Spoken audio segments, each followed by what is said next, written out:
วาเทมิกราบสวาคาโตภะคะวะตาธัมโมธัมมังนามัสสามิกราบสุปฏิปันโนภะคะวะโตสาวกสังโฆสังฆังนามามิกราบหันธรรมปุปปะกะนะมะกรันเจวะพุทธานุสตินยัญจะกะโรมาเสนะโมตัสสะภะคะวะโตอะระหะโตสัมมาสัมพุทธัสสะนะโมตัสสะภะคะวะโตอะระหะโตสัมมาสัมพุทธัสสะนะโมตัสสะภะคะวะโตอะระหะโตสัมมาสัมพุทธัสสะตังโค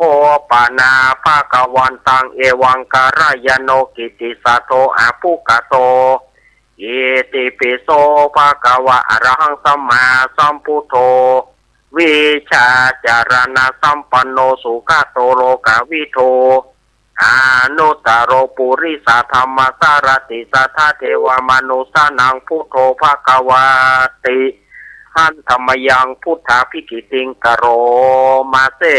โพธวารหันตาวรธาทิคุณาปิโยโตสุธาปิยานาการุณาหิสมาคตโตโพเทสิโยสุชนะตังกามรังวสุโรวันธามหังตมรนังศิรสาชิเนนทังพุทโธโยสัพพปานินางสารนังเขมามุตตมังปัตมานุสติทานังวันธามิตังสิเลนังพุทธาสหัสสมิทาโสวาพุทโธเมสามิกิสโรพุทโธทุกขาสัคาตาจะวิทาตาจะอิตสเมพุทธังสาหังนิยาเทมิสาริรันชีวิตังจิตังวันทันโตหังจริสามิพุทธาเสวะสุโพธิตังนัตถิเมสารนังอัญญังพุทโธเมสารนังวรังเอเตนะสัจจวัตเชนะวัฏไทยังสาตุสาสเนพุทธังเมวันธมาเนนะยังปุญญังปัสสุตังอิทะสัพเพปิอันตรายาเมมะเหสุงตัสสะเตชะสาญาติโยมหมอบกราบเน้อกายเยนะวาจายาวะเจตสาวาพุทเทกุกมังปะกตังมะยะยังพุทโธปฏิกันหันตุอัจฉยันตังการันตะเรสังวริตุงวะพุทเทหันธรรมยังธรรมานุสตินยังกโรมาเสสวาคาโตภะคะวะตาธัมโมสันทิติโกอาการิโกเอหิปัสสิโกโอปานายิโกปัจจตังเวทิตาโพวินโยหิติอันธรรมยังธรรมาภิกิติงกโรมาเสตวาคาตาตาทิคุณโยกวะเสนาสายโยโยมะกะปะกะปริยัติวิโมคาเพโทธัมโมโกโลกปัตตนากรธาริธาเรวันธามหังตมหารังวรธรรมเมตังธัมโมโยสัพพปานินังสารนังเขมามุตตมังทุติยานุสติทานังวันธามิตังสิเลนังธรรมาสหัสสมิทาโสวาธัมโมเมสามิกิสโร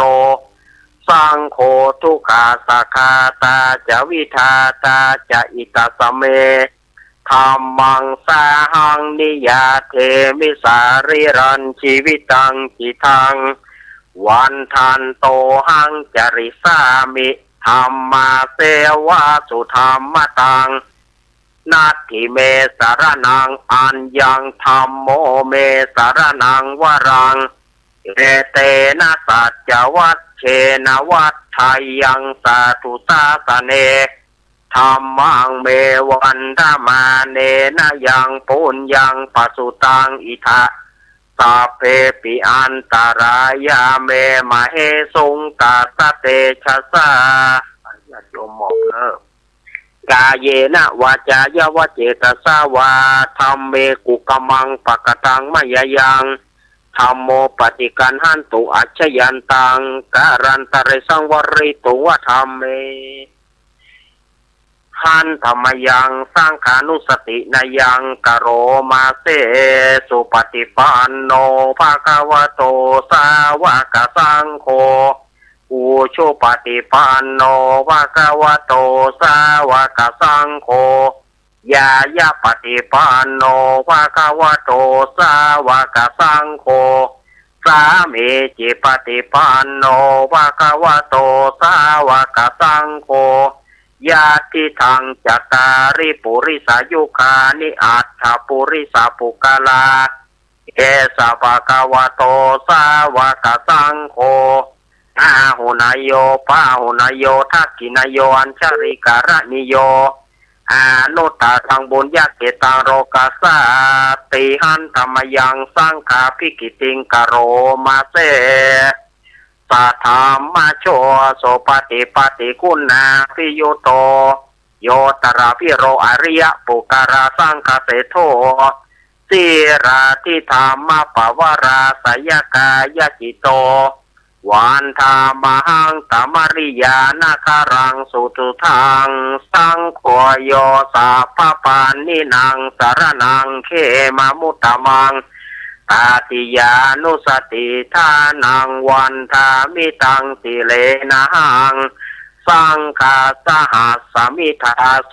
วาสังโฆเมสามิกิสโรสังโฆทุกขาสคาตาจะวิทาตาจะอิตาสเมสังขังสาหังนิยาเทมิสาริรันชีวิตังจิตังวันทันโตหังจริสามิสังฆโสปฏิปันนตังนันทิเมสารนังอัญญังสังโฆเมสารนังวรังเอเตนะสัจวัตเชนะวัฏไทยังสาธุสาสเนสังฆังเมวันธมาเนนะยังปุญญังปัสสุตังอิทะสัพเพปิอันตรายาเมมะเหสุงตัสสะเตชะสาหมอบลงเข็มครั้งหนึ่งเนาะกาเยนะวาจายวเจตสาวาสังเคกุกมังปะกตังมะยะยังสังโฆปฏิกันหันตุอัจฉยันตังการันตะเรสังวริตุงวาสังเค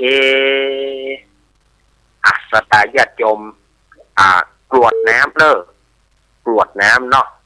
เมตัญจาสัพพโรกาสามิงมานาสัมภาวะเยอปาริมานังอุทังอโรจติริยัญจาอาสัมปะตังอเวรังอาสัพพะทังทิทันจารังนิสิโนวะสยโนวายาวะตาสาวิคาตามเปโทเอตังสติงาทิตยาพระมาเมตังวิหารังอิทามาโหทิติจาอนุปกรรมะศีรวัตสเนนะสัมปันโนกาเมสุวินัยเกตังนาหิจโตกัปปัสสยังปุณะเรเตติการณิยเมตตาสุตังปะมโนพุทโธปะมโนธัมโมอาปามาโนสังโฆปามานาวันตานิสิริสัพพานิอาหิวิจิกาสถาปฏิอุณานาภิสารปุมุจิกากาตาเมระกากาตาเมปาริตาปฏิกามันโตโปทานิโสหังนะโมภะคะวะโตนะโมตัสสะนังสัมมาสัมพุทธานังวิขันธปาริตาอุเทตยัญจักกุมาเอกราชาเรสวโนปตวิปปะโสตังตังนามาสามีเรสวนังปัตวิปปะสังกายจักขุตวิหาเรมุติวะสังเยประมาณาเวทาโกสัพพะธรรมเมเตเมนะโมเตจามังปะระยันตุนะมัทุพุทธานังนะโมวิโมนะโมวิมุตตานังนะโมวิมุตติยานะมัทุพุทธานังนะมัทุโพธิยานะโมวิมุตตานังนะโมวิมุตติยาอิมังโสปาริตังคโตโมโรจารติเอสนะอาเปตยัญจักขุมาเอกราชาริสวโนปทวิปปะโสตังตังนามาสามีหาริสวนัง ปัตวิปปะสันดยาจาโกตาวิหาเรโมรติงเจประมาณาเวทาโกสัพพะธรรมเมเตเมนะโมเตจามังปะระยันโตนามาตุพุทธานัง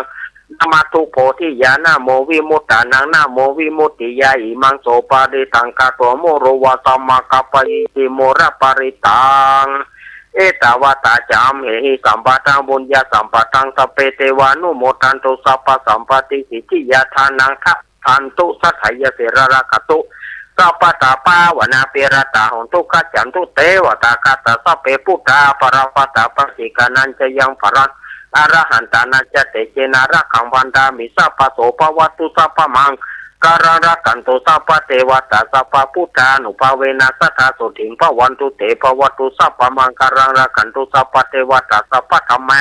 โนภาเวนัสสะสุถิงภวันตุเตภวัตุสัพพะมังการะกันตุสัพพะเทวตาสัพพะสังฆานุภาเวนัสสะสุถิงภวันตุเตอาจมัญญาปัจจเวกิตัวยังจีวรังปาริปุตังตังยาวเทวสิตาสัพปติกาตายะอุณาสัพปติกาตายะดังสมาคัสสวัตตปสิเริงสัพพสัมปสานังปฏิกาตายะยวะเทวะหิริโกปินาปฏิชาตนะทังอาจามัญญาปัจจเวกิตัวโยบินดาปโตปาริปุตโตโสเนวะทวายนามัสขายานามันนายนาวิภูสนายยวะเทวะหิมัสกายสติติยายาปนายวิหิงโสปรติยาพระมัจจริยานุกหายาเอติปุรานันจะเวทานังปฏิหังคเมนาวันจะเวทานังนาอุปติสามิยาตาราจเมปวิสติอนาวจตาจะปสุวิหารจติอัจจมัญญาปัจเวกิตัวยังเสนาสนังปริพุตังทังยาวเทวสิตาสะปฏิกาตายะอุณาสปฏิกาตายะดังสมาคัสสวัตตปสิริงสัพพสัมปสานังปฏิกาตายะยวะเทวะอุตุปริสยวิโนทานังปฏิสัลลานารมทังอาจามัญญาปัจจเวกิตัวโยคิรณปัญจยาเปสัจจาปริกโรปริปุตโตโสยวะเทวะอุปนานังวายาปฏิกันเวทนานังปฏิกาตายาปยาปัจจปรมัตยติปัจจเวกนาติหิเรโอตปสัมปันนะสุขธรรมสมาหิตาสันโตสัพปุริสโรเกเทวธรรมติวุจาเรสันติปะกาปัตนาสันติปทาวัจนะมาตาปิตาจานิขันตาจตะเวทะปฏิกามาสุโขพุทธนาอุปโตสุขาสธรรมเตสนะสุขสังฆสัสสามาคีสมคานันตโปสุโขกติโยเสโตจันจานิตสมิงเยโกตปฏิจายิโนวิจาจารณะสัมปันโนโสเสโตเทวมนุเสเทวทัพปฏิอธิโจราติมาปฏิจันติมาสันนัตโตปฏิโยตปฏิจยิตปฏิปรมาโนทัสสะพะมโหรถังพุทโธตปะเอเตจัสสะอโรกายาปารมาราภาสันทุติปารมังคานังวิสัตังปารมายตินิปานังปารมังสุขังกราบ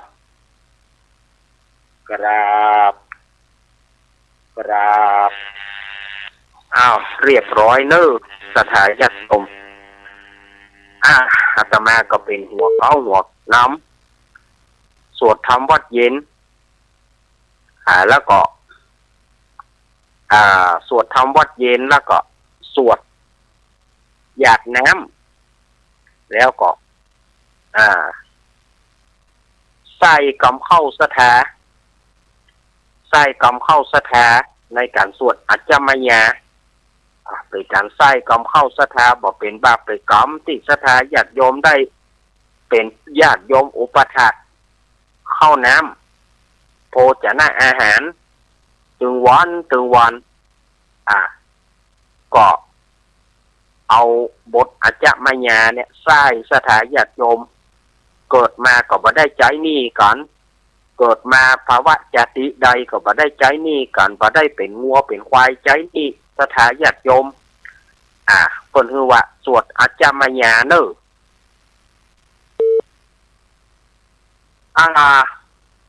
ตอนเปิดสายเนาะตอนเปิดสายนี้อาตมาจะถามสถาญาติโยมว่าควรจะให้อาตมาเลิกการทำวัดเย็นก่อนญาติโยมเกียมไว้นะจะให้อาตมาเลิกสวดทำวัดเย็นก่อนหรือว่าจะดำเนินต่อไปถ้าว่าญาติโยมบ่ต้องเกรงใจนะถ้าว่าบ่ให้ทำวัดเย็นละอาจารย์ออกภาษานี้อาตมาก็จะยั้งแล้วนะการทำวัดเย็น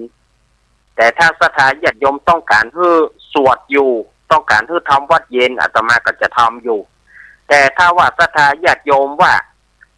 บ่ให้ทำวัดเย็นละงดการทำวัดเย็นเหียอาตมาก็ตึกออกภาษาอาตมาก็จะเข้าสภาวะปกติของอาตมาแฮมบุญก็เนอะตอนเปิดสายพุ่นนะแต่ตอนนี้ยังเปิดเตื้อตอนนี้ยังบ่อนุญาตคือไผโทรเตื้อละอาตมาก็ปิดเครื่องตัว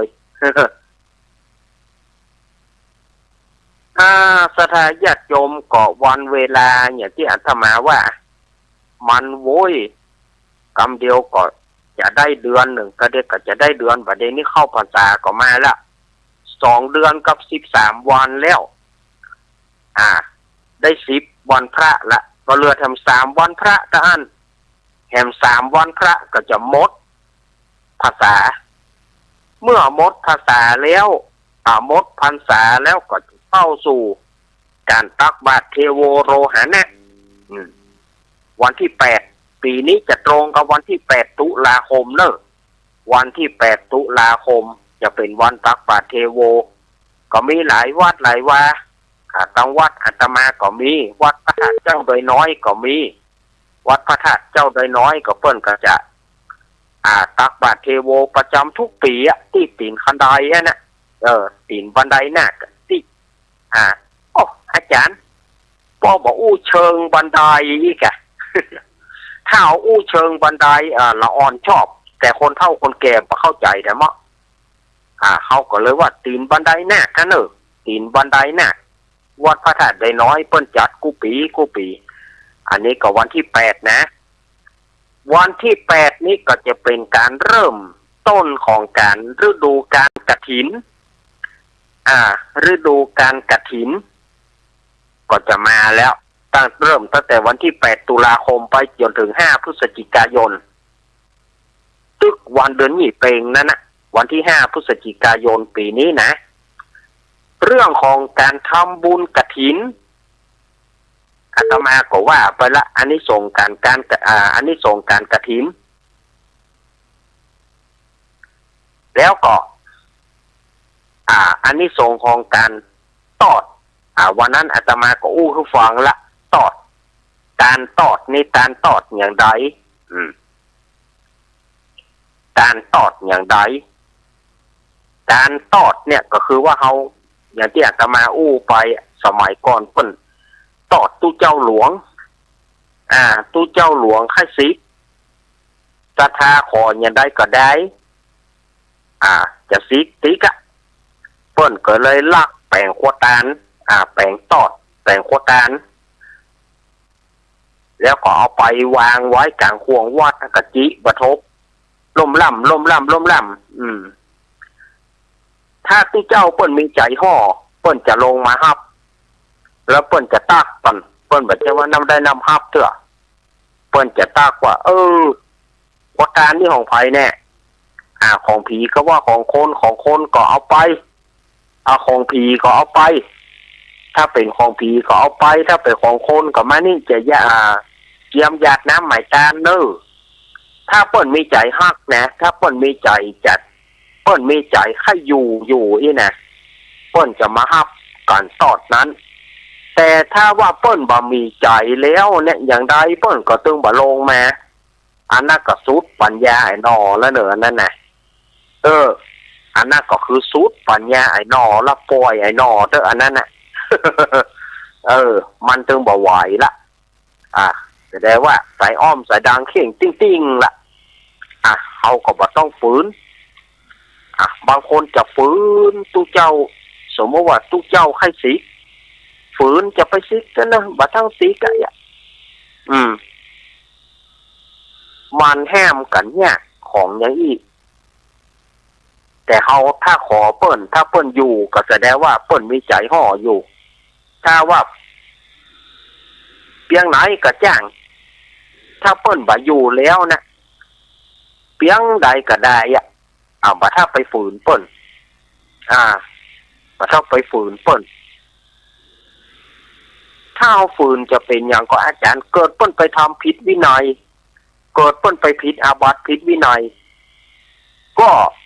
อย่าปาหาย แล้วศรัทธาญาติโยมจะว่าเปิ้นบ่ได้เพราะเปิ้นขอดีๆแล้วแต่ศรัทธาญาติโยมก็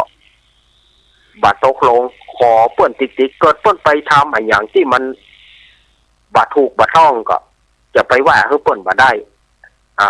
คนเฮานี่ในเมื่อมันสุดๆมันก็ต้องมีที่จะทำผิด ฉะนั้นถ้าเปิ้นอยู่บ่ได้จนเป็นรอนตอดเนี่ยได้ก็ได้เปิ้นบ่ฮับนี่ก็จะได้ว่า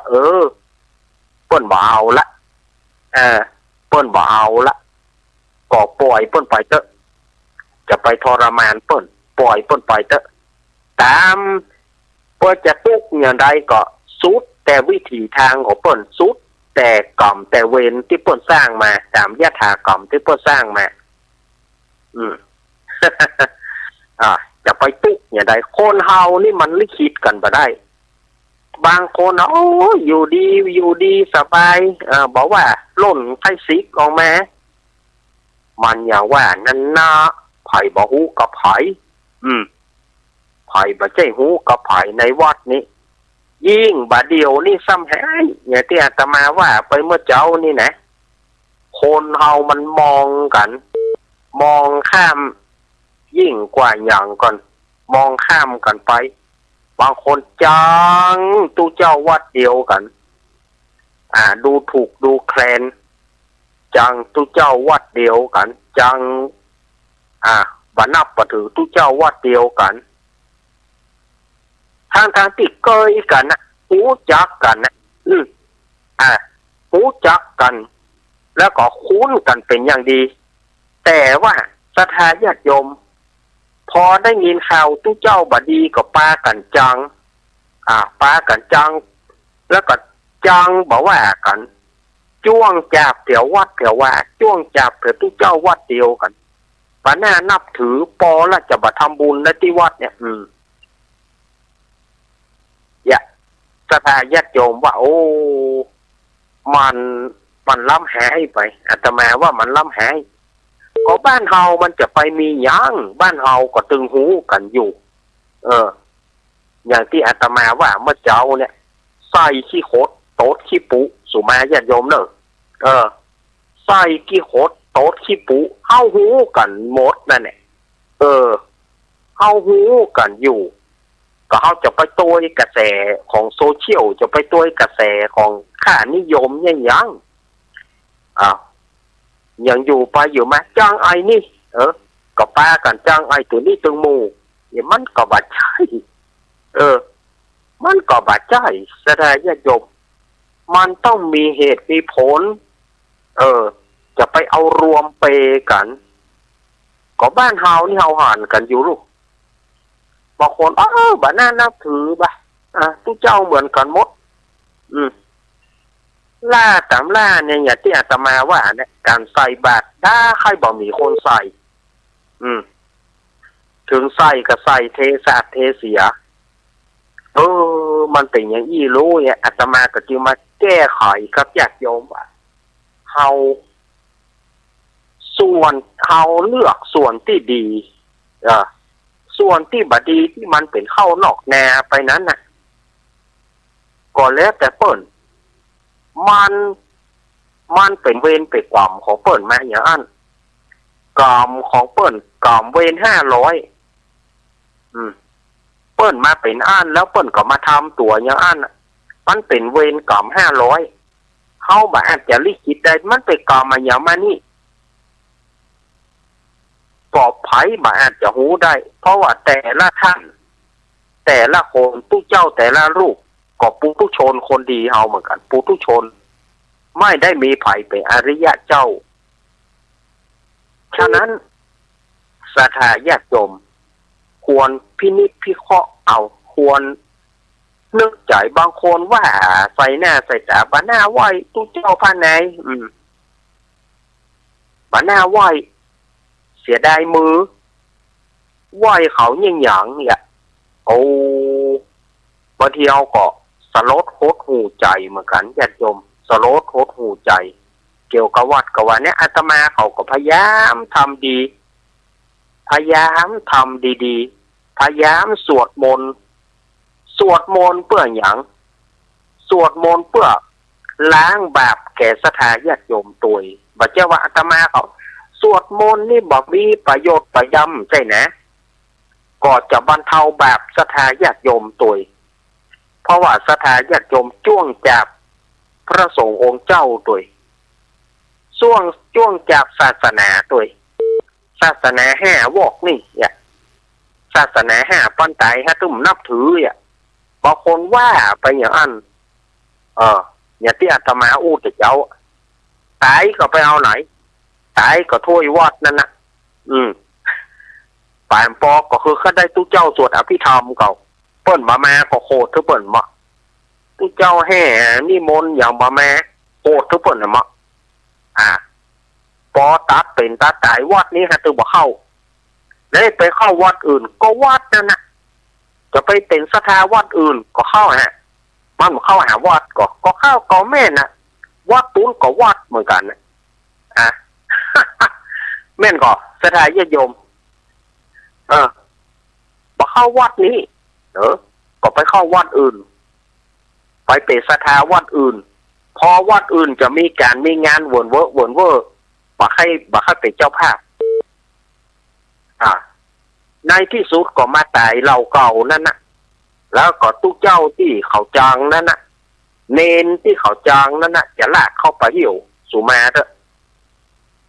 อาตมาถึงว่าอย่างนี้ถ้ามันเป็นสิ่งที่ถ้าว่ามันเป็นสิ่งที่รุนแรงไปอาตมาขออภัย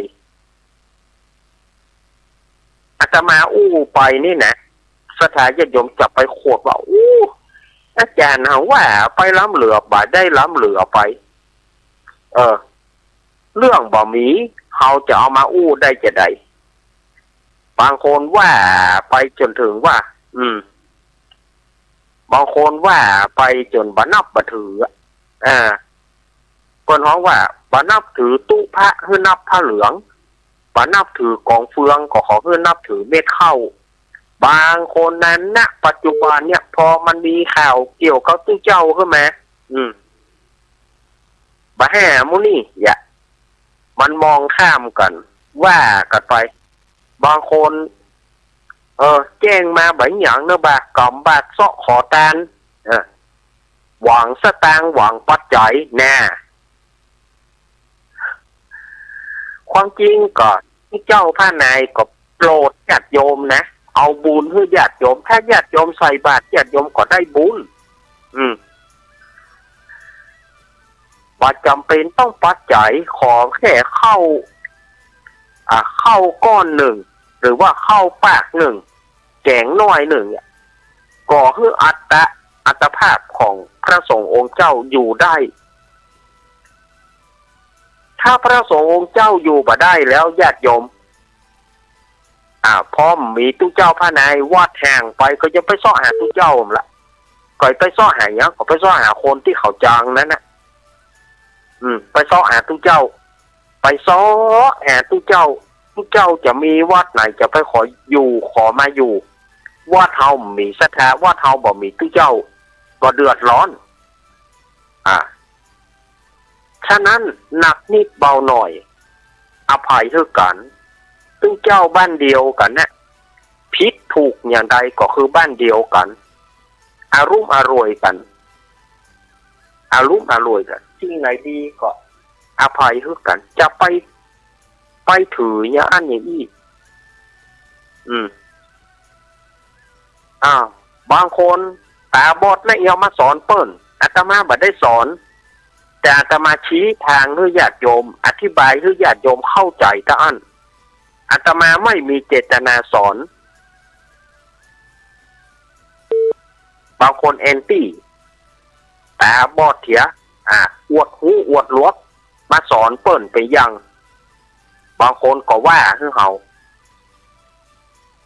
แต่เฮาบ่ใช่ว่าเฮาเอากรรมของเฮามากรรมแต่ละกรรมเนี่ยเฮาก็เอามาจากน้ำธรรมคำสอนน้ำธรรมของพระพุทธเจ้า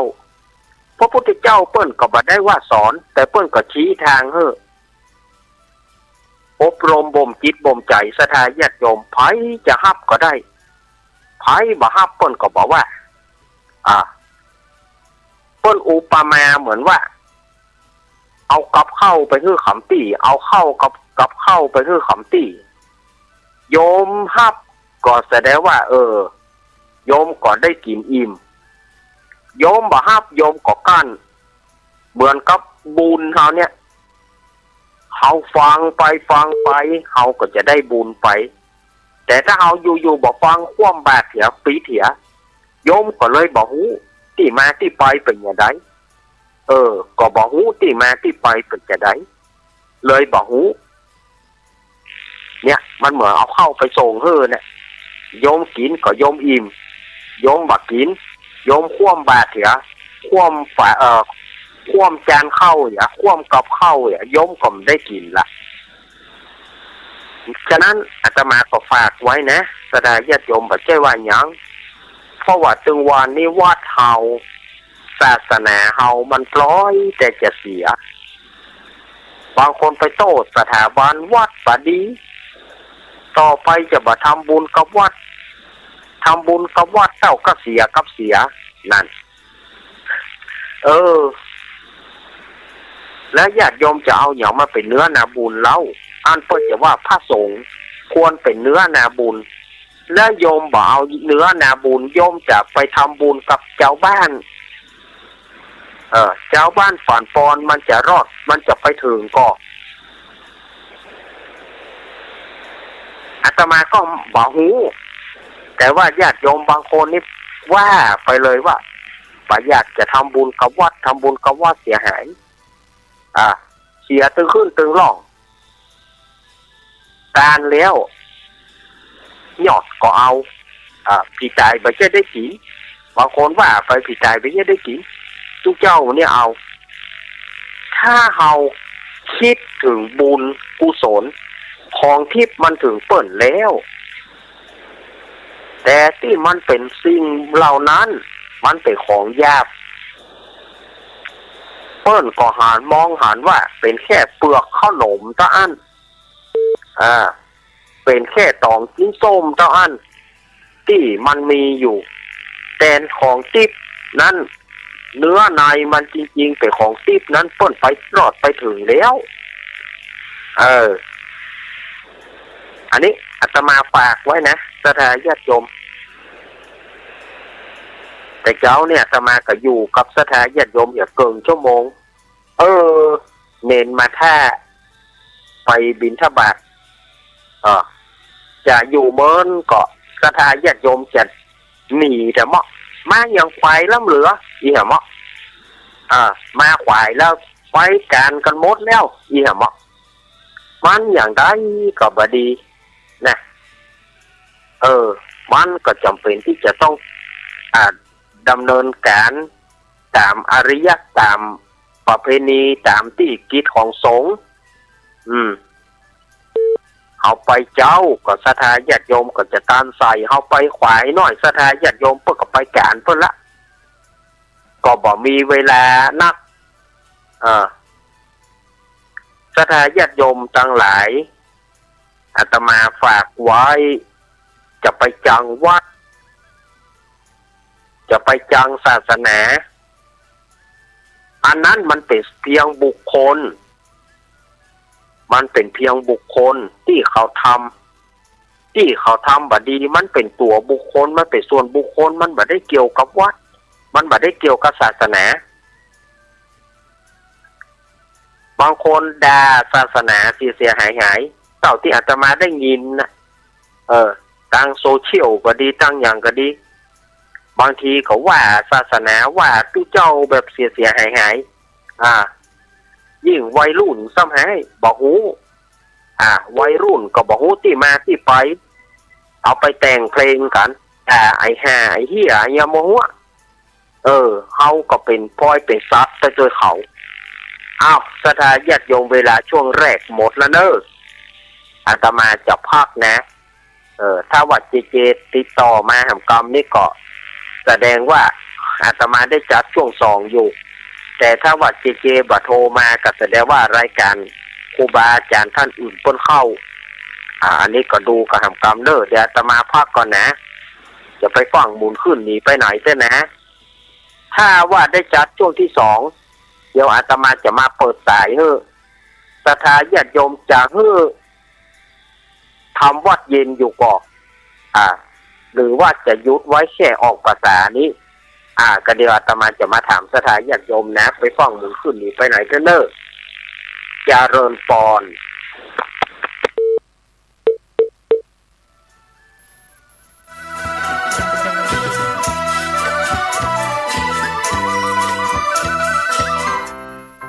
น้องๆหน้าหนาวนี้ไปแอวเหนือเฮาพักที่นี่บ่รีสอร์ทนี้ดีขนาดมีเครื่องทำน้ำอุ่นระบบแก๊สเอาไว้ให้พร้อมแต่ก็ต้องระวังเนอะเครื่องทำน้ำอุ่นระบบแก๊สมีคนตายมาหลายรายแล้วจะอั้นเลยกะอ้ายก็นึกภาพเอากะเปิดเครื่องทำน้ำอุ่นระบบแก๊สในห้องน้ำถ้าบ่มีพัดลมดูดอากาศการหมุนเวียนของออกซิเจนมันจะดีได้จะใดในเมื่อการเผาไหม้บ่สมบูรณ์ก็เกิดการสะสมแก๊สคาร์บอนมอนอกไซด์สูดดมเข้าไปมันจะไปจับกับเม็ดเลือดแดงและทำให้เม็ดเลือดแดงจับกับออกซิเจนได้น้อยลงเมื่อออกซิเจนเข้าบ่ถึงปอดก็จะย่าให้คลื่นไส้เมาหัวหายใจยากจนถึงขั้นเป็นลมแล้วก็ตายได้โดยเฉพาะคนที่มีโรคประจำตัวเช่นโรคหัวใจโรคเลือดจางหอบหืดถุงลมโป่งพองโรคความดันโลหิตสูงซึ่งจะมีโอกาสสูงกว่าคนอื่นน่ากลัวขนาดเนาะมันก็บ่ถึงขนาดนั้นถ้าหารู้วิธี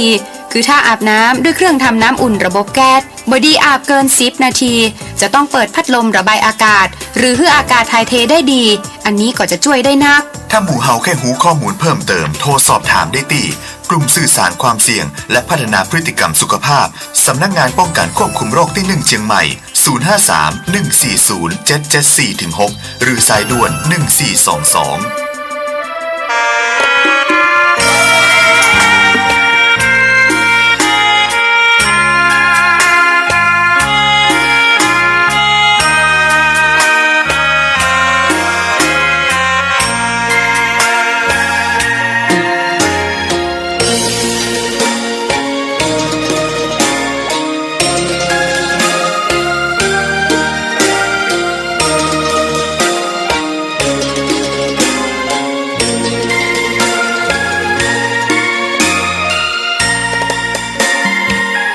ดอกบัวดอกหนึ่ง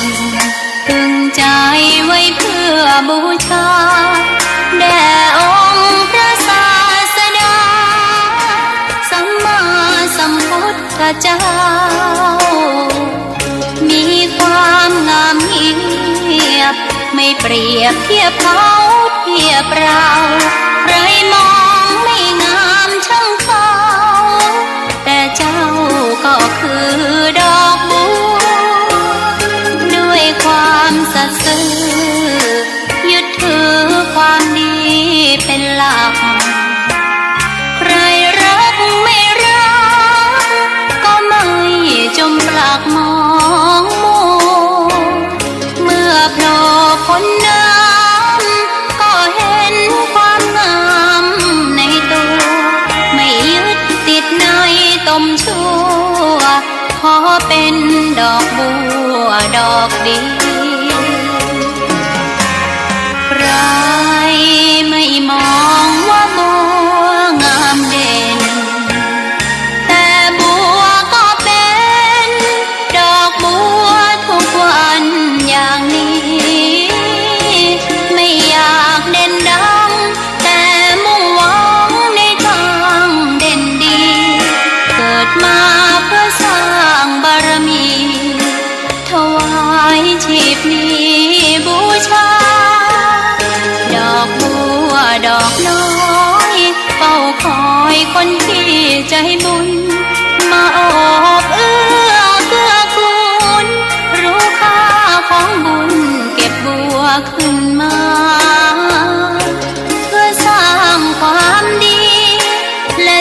ำพุทธ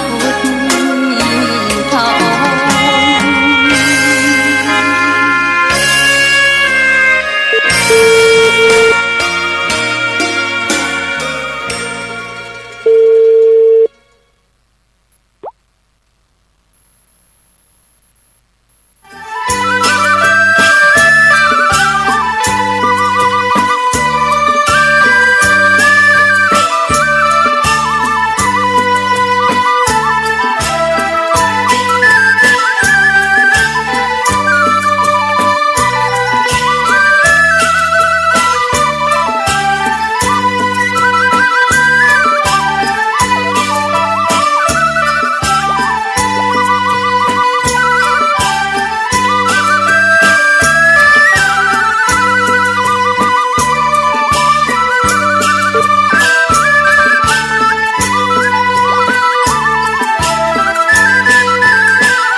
แล้วเนอะสถานีชมสถานีห้วยตองซักคงจะมีปัญหาที่กระแสไฟแถมละเปิดอย่างใดก็บอกมีเสียงไม่มีหมายเลขที่ท่านเรียก บอกว่าวันพุธนี่จะใจได้ก็ถ้าวันพุธยังบอกมีเสียงก็บ่ได้เตะทำแม่เพนเตเนอร์วันพุธนี้นะถ้าว่ามันบอกมีเสียงก็ถ้าว่ามันมีเสียงก็จะได้เตะทำผูกที่เก้าเนาะ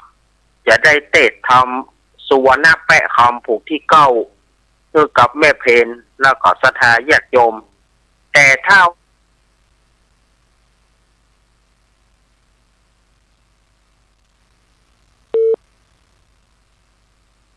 คงจะงดการเตะอย่าง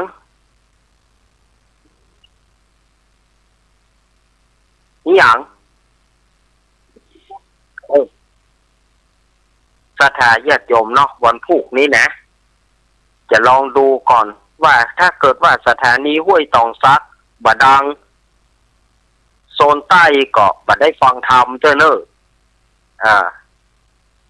แต่ว่าคืนนี้นี่ค่ำนี้นี่ก็คงหมดสิทธิ์คำสร้อยละบ่ได้ฟังแล้วเนาะสถานีญาติโยมโซนใต้นะนอกจากที่เปิดมีโทรศัพท์แบบสัมผัสได้นะ ถ้าเปิดมีโทรศัพท์แบบสัมผัสนี่เปิดก็จะเข้าเว็บไซต์เข้าอินเทอร์เน็ต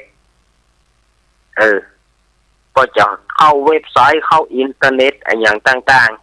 ๆแต่ถ้าว่าวันพุธนี่มันดักปิ้งก็ทำบ่ได้ฟังเจ้าเนอะโซนใต้เนอะ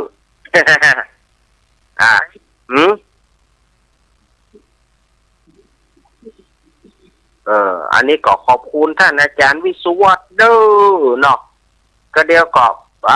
อาตมาพักสักบึดก็จะได้เข้ารายการธรรมะคลายเครียดสำหรับวันนี้นะสถาญาติโยมเนาะตะกี้นี้ถ้าอาตมาอย่างผิดไปอาตมาขอสุมาอภัยสถาญาติโยมเนอะมันอั้นตันใจสถาญาติโยมเอ๋ยมันอั้นมันได้ยินกรรมมาแล้วมันบ่ม่วนมันอั้นตันใจล้ำไปเมื่อเจ้านี่ถ้าอาตมาอยู่ถึงชั่วโมงนี่นะอยู่ครบชั่วโมงเนี่ยอาตมาก็ถึงว่าอาตมาไปกับ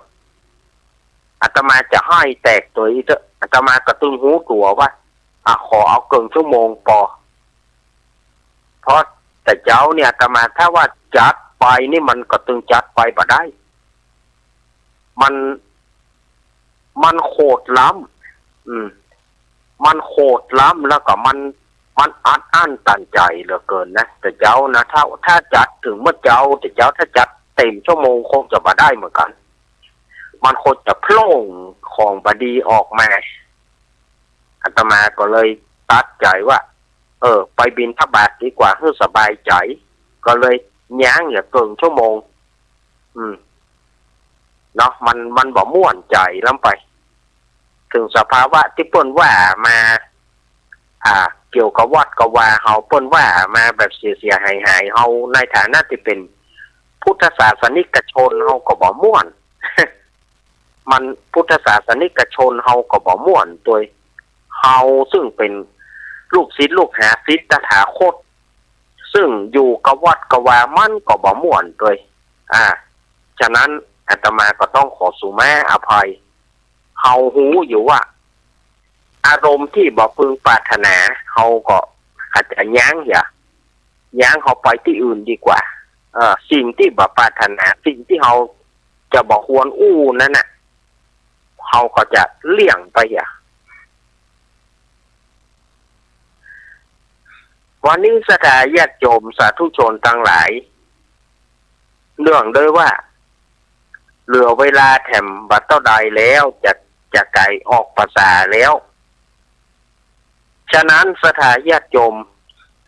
ออกพรรษาลาพระเจ้าแล้วก็จะมีงานต่างๆงานประเพณีก็จะเริ่มละ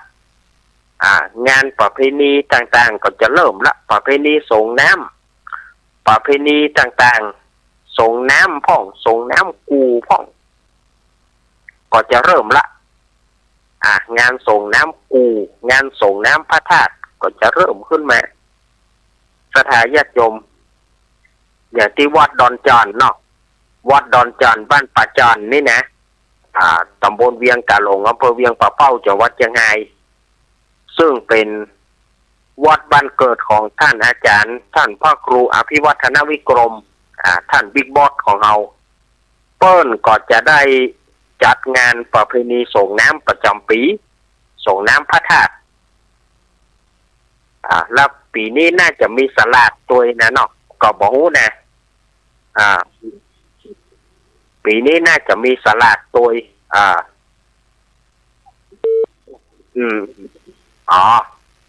เปิ้นน่าจะมีสลากเปิ้นมีสลากตัวลวดเดียวอย่างปีแล้วนะแกปีแล้วเปิ้นก็ลวดเดียวนั่นหรอแล้วก็งานกฐินตัวเปิ้นว่าอิดก็อิดกำเดียวเลย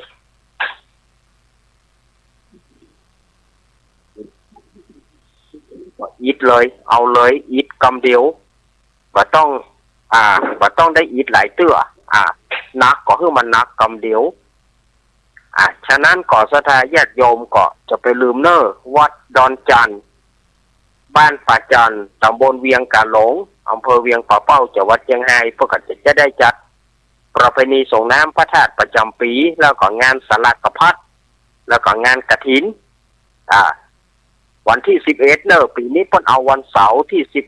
11ตุลาคมเนอะออกภาษาได้ 3-4 วันนะเนาะออกภาษาวันที่7 8 9 10 4 วันนะคะเพิ่นก็จะได้นี่ละอาจจะได้เป็นงานของเปิ้นถ้าอาตมาบัติดงานอาตมาจะไปร่วมถ้าหากว่ามันติดงานจะเป็นอาตมาจะไปวันหลังจะไปตานวันหลังอันนี้เขาอู้ไป2นายเนาะศรัทธาเชียงรายเนาะถ้าบัติดงานอาตมาจะไปแต่ถ้ามันเกิดอุบัติเหตุขึ้นมาอาตมาจะไปตานทีหลังอาจจะไปวันที่12นะจะไปตานทีหลังเอาเขาโตโป่งกันนี่เนาะโตโป่งกันนี่นะแต่ไปนี่ไปแน่เพราะอาตมาจะต้องเอาใบนิมนต์ไปนิมนต์ท่านพระครูปรัตน์ณัฐพงศ์อยู่กับหลวงปู่ดอยเนี่ยทางเชียงรายก็หลวงปู่ดอยกับท่านปรัตน์ณัฐพงศ์อาตมาจะเอาใบนิมนต์ไปนิมนต์เปิ้นอยู่มันอย่าได้มาก็ตึงได้ไปอยู่ดีนั่นนะอย่าได้มาก็ตึงได้ไปอยู่นั่นนะเดี๋ยวก่อนท่านอาจารย์ท่านมหาเสาเกี้ยวเนาะนี่ก็เนี่ยใบนิมนต์ก็เดี๋ยวจะต้องไปคาดใบนิมนต์ไปอย่างกันเด้อแล้วก็จะได้เอาฝากท่านพระครูปรัตน์ณัฐพงศ์ไว้ฮะนะ จะได้เอาฝากท่านพระครูปรัตน์ณัฐพงศ์ไว้ฮะนะใบนิมนต์เนาะศรัทธาญาติโยมสาธุชนทั้งหลายบัดเดี๋ยวมาเริ่มข้ามโวยแล้วนะ เสียงขี้กุงก็ดังมาพ่องแล้วเนอะแต่มันขับนักนะปีนี้น้ำท่วมหูดังมันน้ำท่วมหูดังมันยังก็ประกาศไปแต่เจ้าแล้วเหรอประกาศไปแต่กี้แล้วเหรอประกาศไปแต่กี้แล้วตัวไปอยู่ไหนสถานก็จะโจบให้เบิ้งก่อนศรัทธาญาติโยม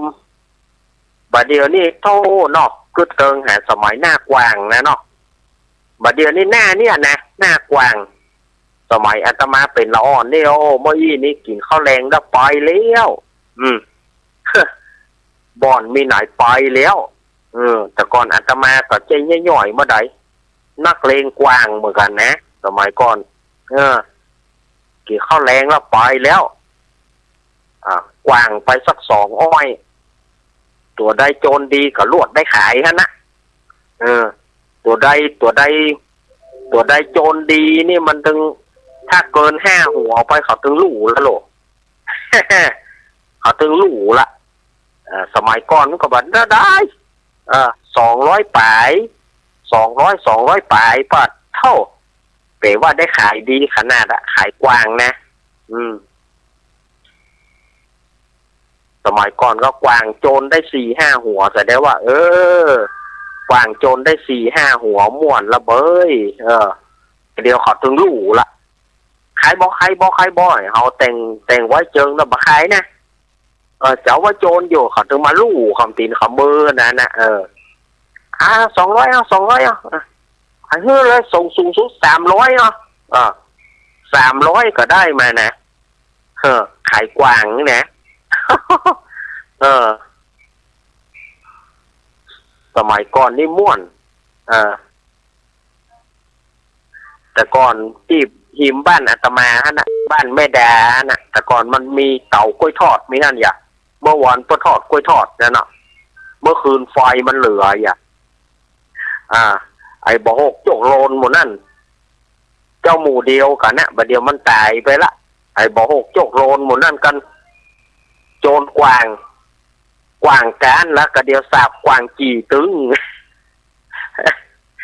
มาหาเนี่ยกวางไปจีเนาะเรียบร้อยบ่เฮ้ยบางคนนี่เล่นโหดแต่สถานญาติโยมบีดคอขำกรน่ะบางคนกวางตัวนี้โจรบัดดีว่ะบีดคอควาบว่าโอ้ตายแล้วเว้ยเฮาแบบเนี้ยมันบัดดีก็เลี้ยงไปถึงเวลาปล่อยก็ปล่อยถ้าอันตัวดีๆเขาถึงรู้เอาไปสัก2 อ้อยเอาไปสัก2 อ้อยวันละ2 อ้อยพอละคืนหนึ่งเอาไป2 อ้อยหรือว่าเอา2 อ้อยนั้นน่ะไปเพราะว่าอ้อยตัวมันตึงมีดีอ้อยหนึ่งมันตึงปัดเขาลู่หัวจะแตกเอาไปไปตัวหนึ่งนี่นะตัวใดโจรดีเขาตึงกระเดียวเขาถึงมาลู่ละ โอ้บัดเดียวมันมีแล้วเนี่ยพี่น้องตังโดยรอเฮาก็อนุรักษ์ไว้เนอะกวางนะอนุรักษ์ไว้มันจะสูญพันธุ์ไปละอนุรักษ์กวางโจรไว้เนอะโดยรอเฮานี่นะมันมีกวางอย่างพ่องกวางแม่อูดเนี่ยบางที่ของอีลุ่มบางที่ของแม่อูดแล้วก็กวางกี้ทัดจากอีลุ่มมาก็เป็นกวางกี้มาขโจรตึกเขามันหมีแม่แกะเขามาซ่านมันโจรแม่แกะมันโจรบ่ได้ แล้วก็อีกี้ฮึมอีกี้ฮึมยาวไปหน่อยมันยาวมาหน่อยอันนั้นนี่โจรกันได้อยู่กวางแซมนี่ก็เขามันยาวเขามันงามกวางทรงกวางกานี่สีมันจะออกดำๆหน่อยกวางกากวางขี้หมูนี่ตัวใหญ่เตะเอาไปที่ไหนเขาก็บักกล้าโจรแต่พอจริงมันบ่สู้กวางขี้หมูนี่นะหน้ามันตุบยุบว่ะมันอยู่ต่ำกองขี้หมูสมัยก่อน พวกกวางขี้หมูตัวใหญ่ถ้าเอาไปจับก่อนเขาดุ่มสู้มันตัวใหญ่นี่แต่ถ้าเอามาโจรลองโจรพอมันสู้ก็เดี๋ยวถอยหลังควักเอาไม้พันอย่างใดก็ได้อ่ะมันบ่สู้ตัวมันใหญ่บ่ได้เขากลัวตัวมันใหญ่บ่ได้เขามันยาวตัวมันใหญ่แล้วก็กวางซางนี่มีแต่ได้5เขาแต่อาตมาก็บ่เคยเลี้ยงนะกวางซางนี่นะอาตมาก็บ่เคยได้เลี้ยงพ่อมันบ่มีเปิ่นจังได้กันเฮาบ่เคยได้กวางซางเฮาเลยบ่ได้เลี้ยงเฮาเลี้ยงกวางพวกเนี้ยกวางพวกเนี้ยที่เฮาเลี้ยงโอ้เปลืองอ้อยแสดงญาติโยมไปซ้ออ้อยเปิ่นก็ถึงเวลาไปซ้อตัดอ้อยเปิ่นไปขออ้อยเปิ่นได้มันขอเปิ่นเป็นเล่มก่อนได้เล่มก็กวางมีกี่ตัวก็เอาฮื้อกี่อ้อยเอามาตัดอ้อยขี้ขานกับแกะขี้ขานกับปอกนั่นนะมันสมัยก่อนมันม่วนดีนะสมัยก่อนเป็นละอ่อนมันม่วนเนาะเล่นกวางระวังแมงนั่นแมงจุ้ขี้นะสุมาญาติโยม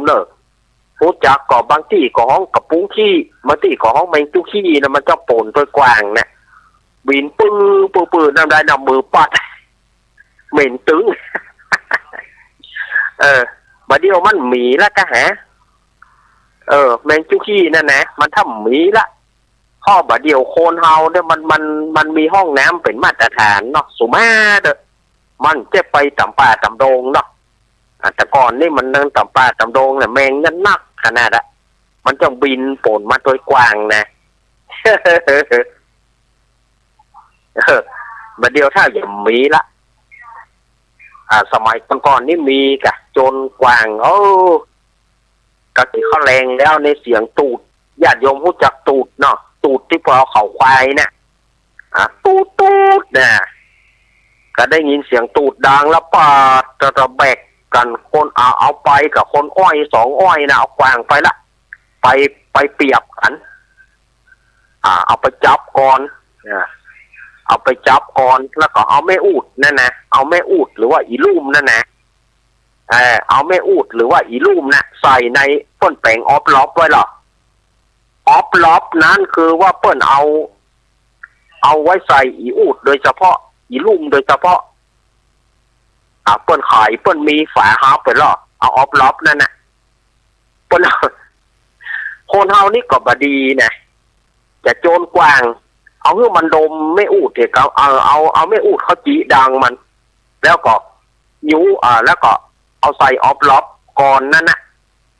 เอาใส่ออฟล็อปก่อนนะมันแสบตัวแม่อย่างกะมันแสบตัวแม่มันก็โจรกันนะเพราะมันต่างลู่ตัวแม่ซึกชิงนางเหมือนกันหรอซึกชิงนางนะ แต่ก่อนเฮาเป็นละอ่อนบอกหูภาษีภาษาเนี่ยโจรกวางโจรอย่างเดียวเหมือนตัวเก้งเปิ้นนะเอาไม่อูดเขาจีดังมันก็เดี๋ยวยูเดี๋ยวเอาเข้าก่อนออฟล็อปเอาเข้าออฟล็อปก่อนนะมันดึงซ่อแหละก็น่าเอาผ่านไม้เอาไม้ผ่านก่อนนะบางคนผ่านเก่งนะบางคนผ่านเก่งบางคนก็เอาปอกเล็กเข้าใส่มันดังตะลิ่งเดี๋ยวโจรกันละความกันเจ้าพ่องก็เอาเจ้าปล่อยตัวกองเชียร์นะโคนเฮาเนี่ยเชียร์เพิ่นนะเอาลูกเอาความนะหยุ่มบูยานะอันอย่างก็เขาว่ากันนะถ้าวิธีจะให้มันถอยวิธีจะให้มันถอยคือเอาไม้พานนะตอกกับกรแตกมันจะถอยชาติแล้วทีนี้ก็พันไม้พันเขามันจะกำพันเขามันเห็นเขาเพราะว่าฮาร์ดแควมก็คือพันเขามันจะกำพันเขามันแล่นแล้วก็มาพันก่อนกันนะมันจะมันได้ฉากแล้วมันก็จะต่อสู้กันนั่นละโอ้ยแต่ก่อนนี่ม่วนโจรกวาง เมื่อคืนนี่ตั้งกวางกันตั้งกวางไว้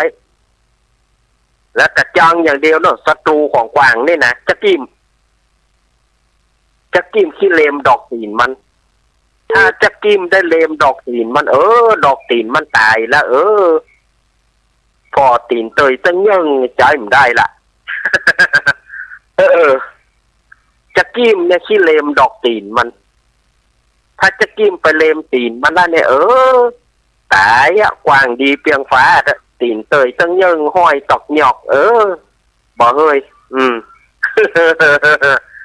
เนาะสถานญาติโยมโจรกวางนี่นะแต่ก่อนม่วนอาตมาเป็นละอ่อนนี่ลูกกรุงเทพมานะอายุ17ลูกกรุงเทพมาอยู่บ้านเฮาก็ยังซ้อกวางอยู่นะซ้อกวางอยู่เลี้ยงกวางทำปีหนึ่งอยู่อายุ18มาอยู่วัดมดท่า อายุ18มาอยู่วัดมดท่าโนเวสวรรค์เวอร์เลยบ่ได้เล่นกวางตลอดตั้งแต่อายุ18มาบัดนี้57แล้วสายญาติโยมว่า39ปีแล้วสถานญาติโยมที่บ่ได้เล่นกวางมาพอบัดเดี๋ยวนี้กวางก็มีละกวางถึงมันมีก็มันตัวน้อยในดูถึงมันมีก็เป็นขาเปอร์เปียวขามันบ่ดีตัวแต่ก่อนนี่เล่นม่วนเล่นกวางสายต่ำเก้าคามพ่องสายต่ำเก้าบักกล้วยพ่องสายต่ำเก้าบักลำไยพ่องนี่นะโอ้ม่วนไม้แพงนี่สายต่ำไม้แพงนี่แจ้งปลากัดไปแจ้งมาห้องกันไปไว้กี่เขาได้วะให้ให้เอาฮื้อคิงให้ครับเอาฮื้อคิงไปเดี๋ยวไปกันละสายกวางกี่ข้างไงแล้วมาโรงเรียนกันเดียวครูวันนี้ครูขอดูลายมือหน่อยนะครับครูขอดูลายมือทุกคนนะครับเป็นไงมือครูกระเดียวไม้บรรทัดใส่ปั๊บเสาะกวางจ้าตีนมิกามือมิกาหอยกวาง ต่อยก่อนแล้วแต่วันนี้ครูใจดีนะครับครูจะดูเมื่อนะครับครูจะดูเมื่อนะครับงะแบมือครับหรือแบมือปั๊บซอกกวางกันนะหน่อบามูนี่มือมีกะหอยตีกวาง ก็มันก็ตึงมือซึ่งเป็นหอยตีนกวางแต่เนี่ยเสื้อป้านเข้าปอมได้แสบมือสมัยก่อนเนาะแต่นะมาโรงเรียนเนี่ยก็เดียโดนละ ใครจะทายใครจะดูเมื่อเนี่ยหลงกำคูเนี่ยง่ายมือไม้บรรทัดใส่ปั๊บซอกกวางกะ โอ้มันม่วนน่ะแสดงญาติโยมสมัยเขาเป็นละอ่อนมันม่วนมันม่วนซอกกวางเนี่ยแน่เนี้ยกี่ข้าวแรงว่าโหก็ไปลบไปตั้งเนี่ย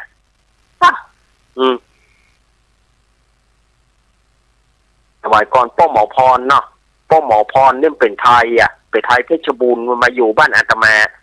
เปิ่นมันก็แต่เปิ่นคว้ามเนี่ยคนเมืองเอาคว้ามมันอู้ความบ่ได้นะเอาข้ามเลยลูกข้าม สู้เข้าไปลูกสู้เข้าไปเปิ่นโหมันก็โหตัวเปิ่นป้อหมอพรแต่ก่อนนะเท่านี้ใครหัวก็เดี๋ยวป้อหมอจะมาละข้าม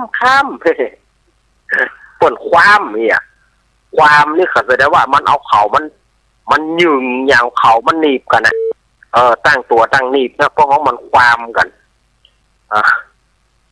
มันม่วนนะม่วนบัดเดี๋ยวนี้วันมันบ่มีละโจรกวางโจรเกวิงมันมีแล้วบัดเดียวเนาะถ้าฝ่ายเข้ามาดูของงานของดีโดยหล่อเนอะแต่เปิดจัดเมื่อใดนั่นบอกหูนะแต่มีแน่กวางมีแน่กวางกวางถ้าภาษาภาคกลางก็ฮ้องอย่างก็ฮ้องแมงกวางหรือว่าด้วงกวางบ้านฮ้องว่ากวางก็มีเนี่ยกวางอีอูดกวางแม่อูดหรือว่ากวางอีลุ่มกวางกิหืม กวางแซมกวางซงกวางกากวางขี้หมูกวางขี้หมูนี่มันตัวใหญ่บะได้ใจมันเซาะแต่เพียงแต่ว่าเขาบะโจรท่านนะคนใดเอาไปจับก่อนเขาตัวมันใหญ่นี่กวางฮะบ่เอาเขาตัวเมาแต่ความจริงถ้ามาโจรมันแบบจะสู้หนีพัดกวางขี้หมูนะหนีพัดอ่ะมันจะสู้เปิ้นอู้กันก็ม่วนแต่อาตมาจะลองเปิดสายเนอสถาญาติโยมแล้วก็อาตมาถามสถาญาติโยมค้างไว้ตะกี้นะว่าสมควรที่จะให้อาตมาเลิกทำวัดเย็นหรือว่าควรทำต่อไปออกอากาศอาตมาจะเอาเสียงข้างมากว่านะถ้าสถาญาติโยมเอาบาต้องและอาจารย์ก็ตึกออกภาษาได้นะอาตมาจะทำวัดเย็นออกอากาศนะถ้าว่าสถาญาติโยมจะให้ว่าอย่างใดจะให้ทำวัดเย็นอยู่ก็ส่งเสียงเข้ามาโทรเข้ามาเนอะ083-761-1775เอาสถาญาติโยมโทรกันเข้ามาได้เลยในเวลานี้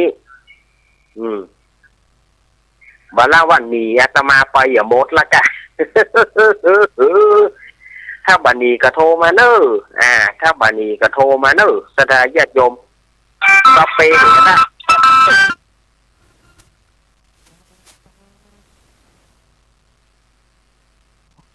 มันแพ้ข้าวให้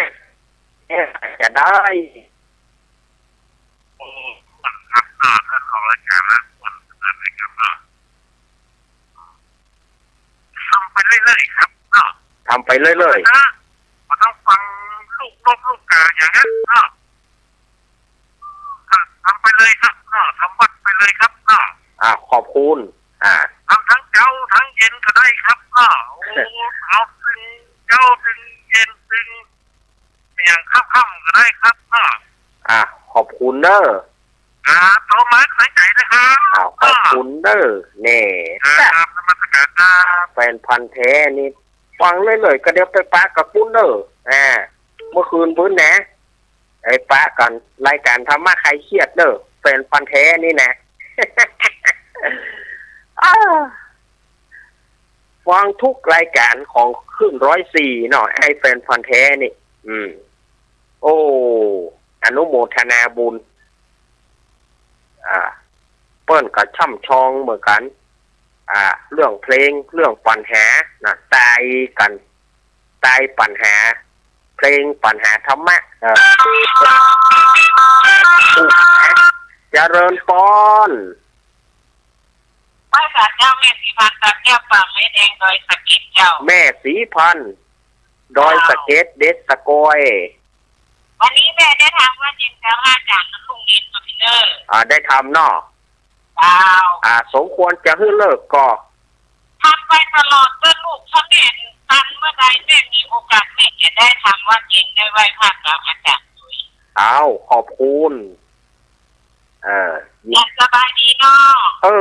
ก็นะแม่เอ๋ยตามอัตภาพของมันขออยู่เย็นเป็นสุขเป็นร่มโพล่มใจเป็นที่พึ่งของแก่โยมไปหมื่นๆนะลูกเด้อขอบคุณเนอะแม่สีพันธุ์เจ้าแว่นตาเจ้าไม้แดงดอยสะเก็ดโอ้ต้นโทรมาเป็นกำลังใจแต่ยินดีเนอะ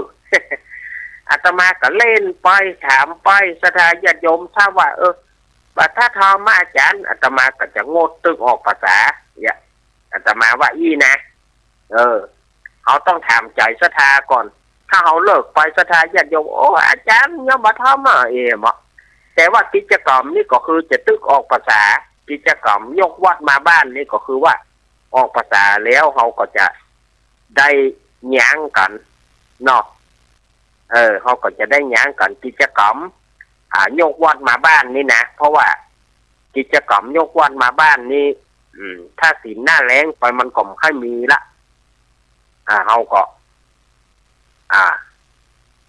หลวงลุงหลวงลุงตุลุงยองเปิ้นก็ทำหัวเปิ้นอยู่ละยกวัดมาบ้านภาคเจ้าอาตมาก็เป็นภาคบ่ายยกวัดมาบ้านกันมีอยู่ก็หาบ่ล่างว่าได้ยินเสียงอาตมาอู้เรื่องกวางปล่อยกันให้แซบหมดแล้วก็เอามาอู้คือกันฟังบ่ได้อู้คือกันฟังบ่ได้ขี้เก่าขี้หลังสถาญาติโยมเรื่องพวกนี้มันเป็นเรื่องของอดีตมาแล้ว40 กว่าปีมาแล้วสถาญาติโยมเฮ้ยที่อาตมาข้อมวอดอยู่เนี่ยนะมันเป็นเจ้าบ้านหรอกตอนนั้นยังบ่ได้บวชตลอดมันเป็นเจ้าบ้านมันก็หายธรรมดาของมันนะกะมันจึงหายล่าตำล่ากวางล่าตำล่ากวางจะลูกมะเจ้ามาคอปะเจ็บปะโตปะเตียงป่อว่าเหงาใบเหงาบอด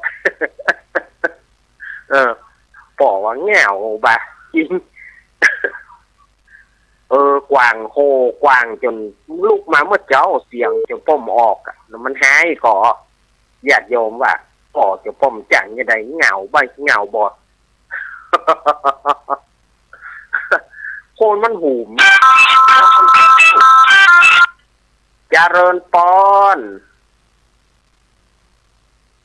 ติดแล้วเนอะไอเอกผมมีคนยังหัวร้องเล่นกวางนะนี่พระเจ้าเช่นเดี๋ยวเช่นรถเป็นบอกกันด้วยก็มันคิดเข้าคามนะนั่นนะเขาคามนั่นนะ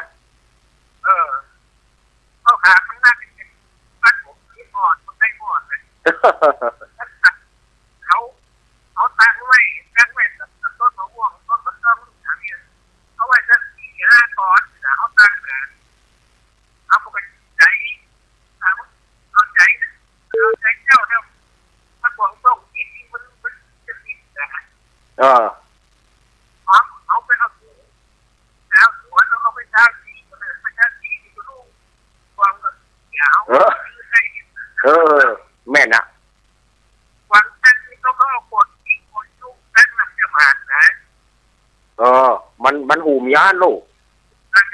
เอาไปที่คอยของคอยยาวคนชั้นสองนี่นะแม่น่ะม่วนแน่ผมก็รู้นะแย่คนหันที่ซ้อนกันนะแย่ของคนม่วนที่ไหนจะมีคอร์สยังไม่จ่ายอย่างละกว่านะมีคอร์สไม่ดีเราไม่ดีผ่านมาดีความจะลดนะยังมีลูกมาใส่อีกแค่นะแม่นมันจะลูกกันมันตามลูกคนนู้นตามก็ฟันไปความรอหากันนะต้องอย่างแบบผมกินผมต้องลูกแดงผมกินผมแดงลูกนะวันนั้นแหละแล้วแล้วพูดอยู่แดงผมโคตรเส้นกว้างนะผมโคตรเส้นไทยเลยครับแต่เนี่ยว่าคนเอาไหนคนส่งมาเอาไปต้องให้มาที่คนไหนมันรู้ชื่อแล้วนะลูกซื้อนะกันตัวนั้น100-200อ่ะโอ้100แล้วทุกคนมันแพงเนาะอุณหมอกปอน2 ปอนบัดเดียวเยอะว่าน้อยไปอยู่แค่หาครับทั้งบาทโอ้โถเอาอันแรกทั้งยังเอามีบาทแล้วมีทั้งชื่อมันต้องเป็นน้อยนึงนะแม่นะทั้งหรือว่าทั้งอย่างนั้นบาททั้งมันก็คือมันต้องแซ่บมันต้องแซ่บมันพอขายเลยแซ่บนะ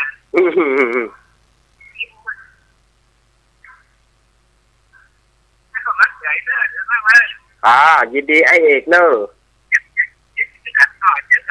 บึ้ดเจอกันเนอะบึ้ดเจอกันที่ธรรมะไข่เครียดเนอะไอเอกพะเยานี่ก็เพิ่นว่าเหนือฟ้ายังมีฟ้าเพิ่นก็หุ่มยังเพิ่นก็หุ่มเหลือเฮาก่อนบัดเดียวนี่มันบ่มีละกวางมันตายกับยาฆ่าแมลงหมด สมัยตะก้อนนี่มันตายก็หลอดแมงดาที่เพิ่นตั้งแมงดานั่นนะมันไปลงหลอดแมงดานั่นหมด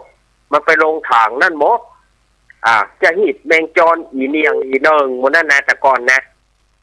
สมัยไฟฟ้าเข้าใหม่เพื่อหลอดแมงดาไปตั้งมันไปตัวเปิ้นหมดบัดเดียวซ้ำหายงูมันที่อยู่ในดินในดอนมันมีละมันตายไปหมดละ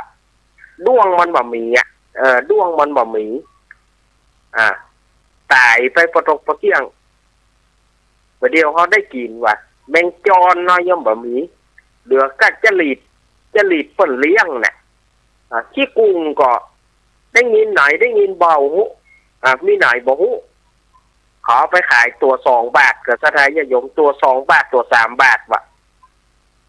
ขี้กุ้งนี่นะอาตมาว่าโอ้ยขี้ตัวก็จะได้กินโอ้บัดถ้าผ่อยบัดถ้าซื้อมาเนยเนาะบัดได้กินก็บ่กินนะ มันแปลงล้ำแปลงเหลือเขาจะว่าฮือเปิ้นก็บ่ได้เขาจะว่าฮือเปิ้นก็บ่ได้เขาไปซอกก็หิมตายหิมยังเหมือนกันเขาจะว่าฮือเขาอย่ามาขายแปลงเขาก็ว่าบ่ได้เขาก็ขันใจเหมือนกันเขาก็ว่าโอ้อีลำเหลือ100 บาทจะอิ่มว่ะ100 บาทก็บ่อิ่มซะแค่ฮะแต่มันก็หาเขียมนักแกแล้วนะปีนี้บ่ได้ยินเสียงมันห้องน้ำถ้าจะท่วมหูดังมันกวางขี้กุ้งนี่มันออกมาไล่ๆกันน่ะถ้ากวางเสี่ยงก็ถ้ากวางตายมดขี้กุ้งมันก็ตายมดนะออกภาษาแล้วเปิ้นว่าฮือปล่อยกวางเนี่ยเด้อคนเฒ่าเปิ้นว่าออกภาษาแล้วปล่อยกวางเหรอถ้าปล่อยแล้วมันจะไปตายมันต้องตายทอนบอนแทนแบนของมันคนเดียวมันต้องไปไงทอนบอนแทนแบนตายขำต้นไม้ต้นตอกตัวมีอายุยืนสูงสุดอยู่ได้9 เดือนนะสถานญาติโยมเชื่อก่อนมันจะว่ามันมีนะตัวที่บางตัวนี่เขาปล่อยแล้วก็บ่ไปนะบ่ไปเขาเปลี่ยนอ้อยเป็นอย่างมันอยู่ได้ถึง9 เดือนกันนะบางตัวมันไม่ยอมไปลูกมันไม่ยอมไปเขาก็เอาอ้อยเปลี่ยนให้มันอยู่ได้เมินอยู่นะกวางนี่มันอยู่ได้ถึง9 เดือนก่อนโอ้อะเลก็เนอะสถานญาติโยมอันนี้อาตมาก็เอามาอู้คือสถานญาติโยมเนาะมีโยก็มีโทรเข้ามาเนอะ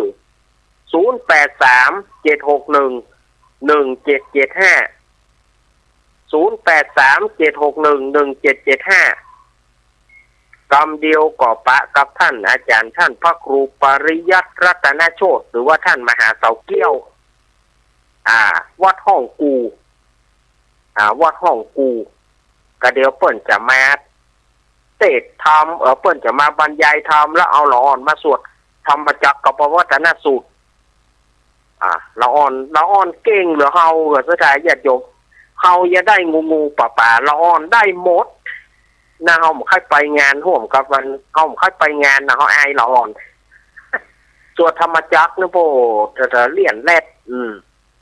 เฮาอย่าค่อยการอยู่เด้อสุดท้ายญาติโยมเด้อ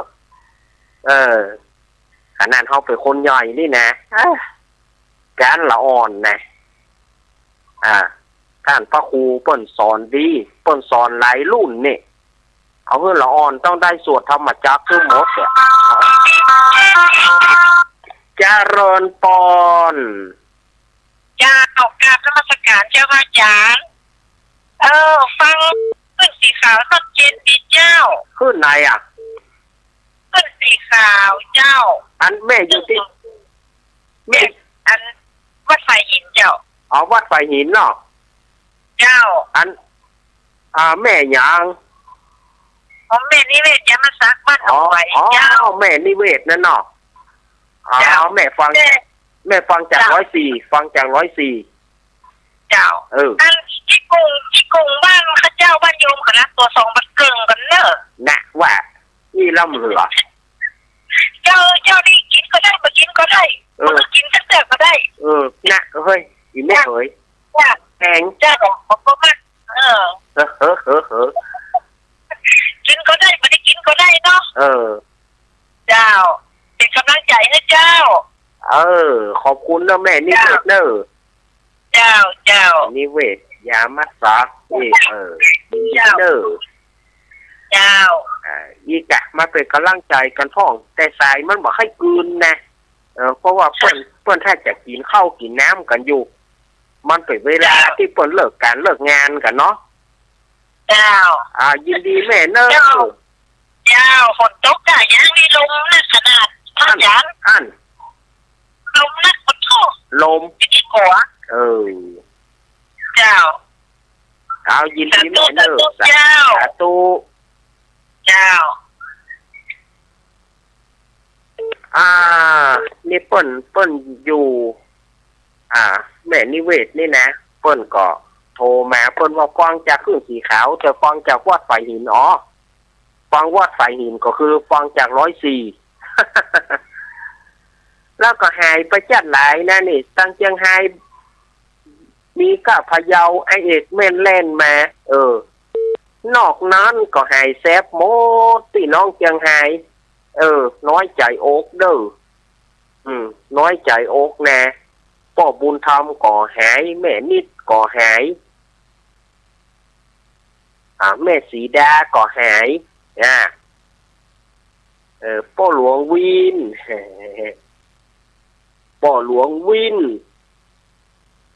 สารขี้เล็กนะคือเติงหาเสมอเนอะพ่อหลวงวินเนอะถ้าห้วยตองตักดีก็เปิ้นก็จะโทรมาอยู่โซนใต้บ่ได้ยินวันนี้ขอสุมาอภัยเนอะคงจะเป็นด้วยกระแสไฟนะน่าจะเป็นด้วยกระแสไฟจะไปเป็นที่เครื่องส่งเนอะถ้าเป็นที่เครื่องส่งแล้วยุ่งแถมละถ้าเป็นที่เครื่องส่งนี่ยุ่งทันทีทันใดแสดงญาติโยมเผย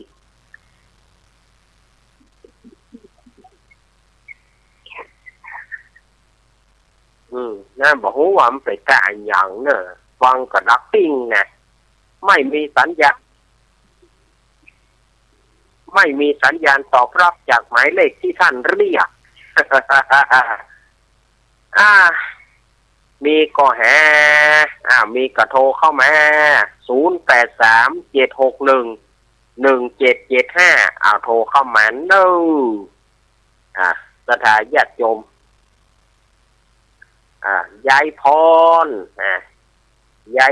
ร้องวัวแดงสั่นกำแพงเชียงใหม่ฟังกันอยู่ก็ยายพรก็ว่าจะไปท่าขอเพลงบื้นกับยายพรน่ะบื้นนี่ก็จะมีทีมงานก็ป้อนานเจสีทีวีเพื่อคุณป้อนานเจสีก็จะไปห่วมกันบื้นนะเนาะป้อนานเจสีทีวีเพื่อคุณอาตมานี่จะจังเข้าล่าเปิ้นมันบางทีก็ได้เข้าล่าเจริญปอนเฮ้ยยัง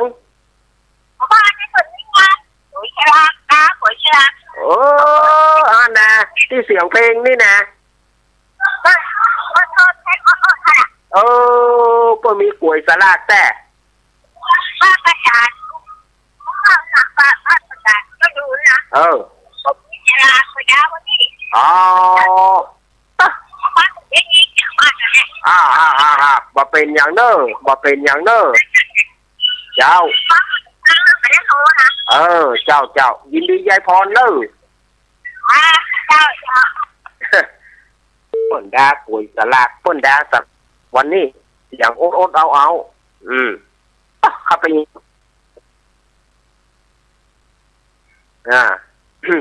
ไปเซาะพอบะโอนะเนาะไปเซาะกินบะโอนะเสียดายมันใกล้เนาะมันใกล้นี่ไปเอี่ยวงานสลากเซาะกินบะโอพ่องเซาะกินขนมจ๊อกพ่องเนาะ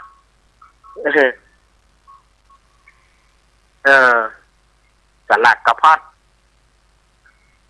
งานสลัดกระพัด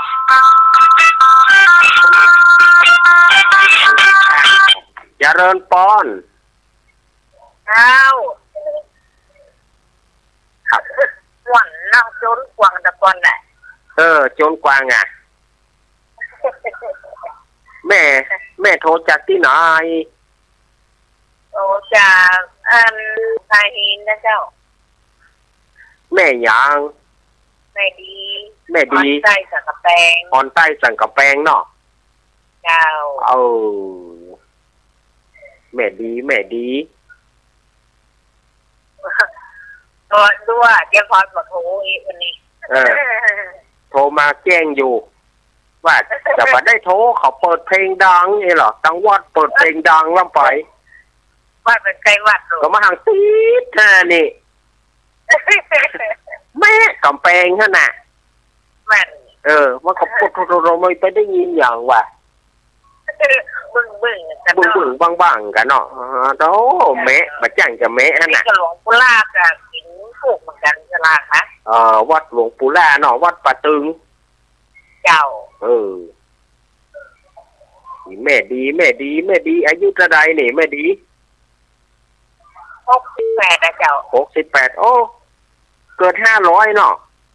เจ้า2,500เนาะ68นี่นะเอาง่ายๆอันถึงเต้ากับพศ68ปีละกาเจ้าปีละกาเปิ้งก้อยเนี่ยสมัยแต่ก่อนเนาะเป็น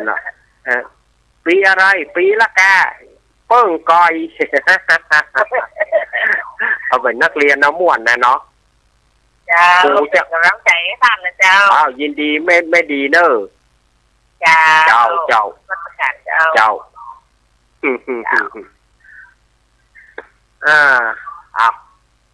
ว่าเล่นกันไปพ่องแต่กับไปพ่องจะไปถือไปตือโอ้ลำปางก็บ่มี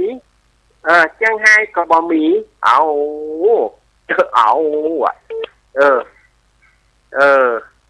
วันนี้ลำปางก็หายเซฟกันหมดแม่พี่สมัยเขาแม่กองแรงเกิดเมื่อค่ำเขาแม่น้อยตาโทกแม่น้อยอุตุดีดกแม่พินจ้างซอแม่เรวดีภาค2แม่สายพินจ้างซอครูบาสังฆะมากำล้อมา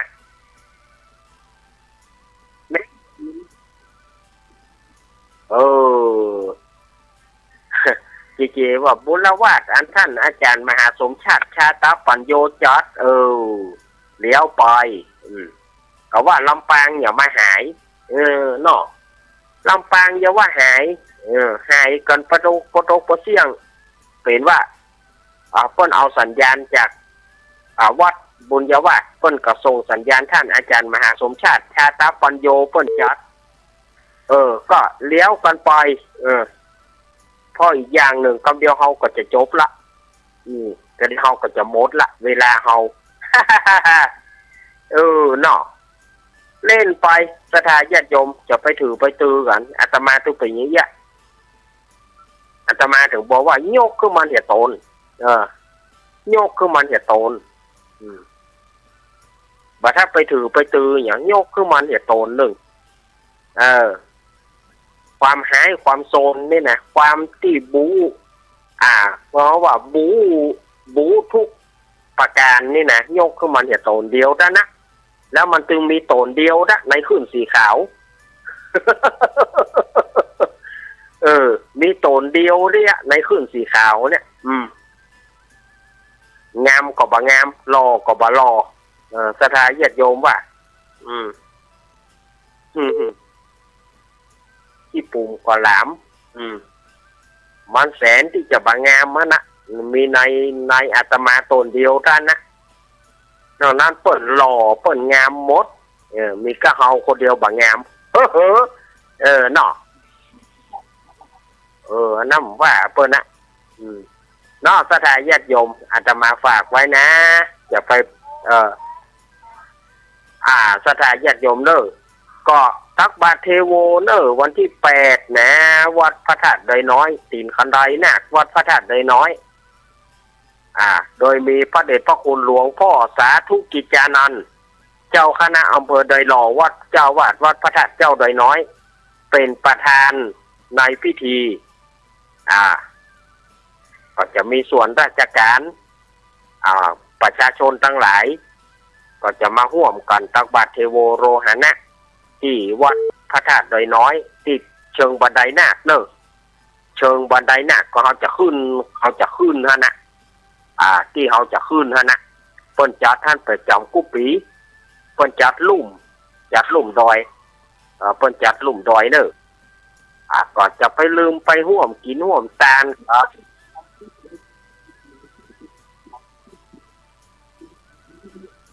ไปฉันข้าวต้มบนดอยอย่างก่อนเปิ้นเขาว่าข้าวยาคูนะเปิ้นเอาข้าวผสมก็ยาคูกับอาจารย์บาใจยาคูนะเป็นข้าวต้มเพราะเขาข้าวยาคูบาใจว่าโอ้ฉันยาคูใสให้ได้กินยาคูละหยอกสัก5-6 ขวดยาคูนั่นหมายถึงข้าวต้มข้าวต้มน้ำเพราะเขาว่ายาคูเนาะสุดท้ายท้ายสุดเจริญปอนว่าจะได้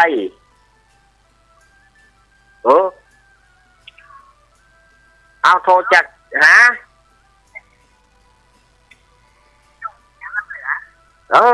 โจมพ่องะไม่เหยมันอัดตันใจไอ้แม่โทรจากไหนแม่สีพันแม่โจเนาะโจมพ่อไงแม่เหยอัดตันใจแล้วไปน่ากะมันอยู่ที่ใจเนาะแม่สีพันเนาะครับนะโจมก็เหมือนอู้ก็เหมือนโจมนะเขากลัวเขาลักขวางเขาท่อเอายินดีแม่เนอะครับเวลาหมดพอดีแม่สีพานแม่โจ้สุมาเนอะเวลามันหมดเวลาอาตมาก็ต้องนำรายการอำลาสถานญาติโยมไปก่อนคำเดียวก็ต่อกับท่านอาจารย์ท่านพ่อครูปริยัติรัตนโชติหรือว่าท่านมหาเสาเกี้ยววัดห้องกูก็เดี๋ยวละอ่อนจะมาสวดธรรมจักรนะหมู่เฮาต้องสวดได้เนอะหมู่เฮาต้องสวดได้อย่าไปการละอ่อนนะขนาดว่าเปิ้นเฮาก็ยังการนี่นะเฮาก็ยังการละอ่อนอยู่นะละอ่อนเขาเน็ตเฮ้ยก็เดี๋ยวฟังท่านอาจารย์มหาเสาเกี้ยวเนอะไปเอาละอ่อนมาสวดธรรมจักรนะอาตมาลาไปก่อนเนอะวันพุธเมื่อเจ้าตี 3 ถึงตี 4 เกิง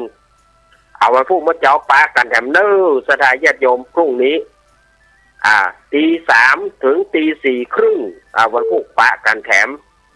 ในรายการซับเปเหระปกิณกะธรรมะค่อนรุ่งใกล้แจ้งวันนี้บัตะวันหน้ามาแถมป่วยมานอนแฮมกินแกงห่วมถ้วยขอขอบคุณ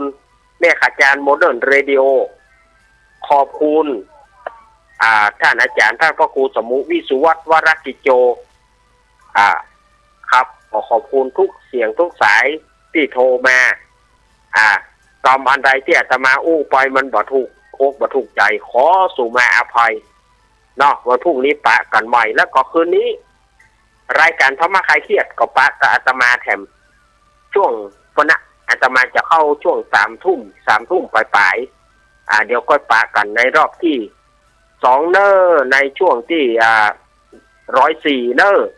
ก็ไปปะกันอภิวาทานาสีริสานิจังวุธาปัจจยิโน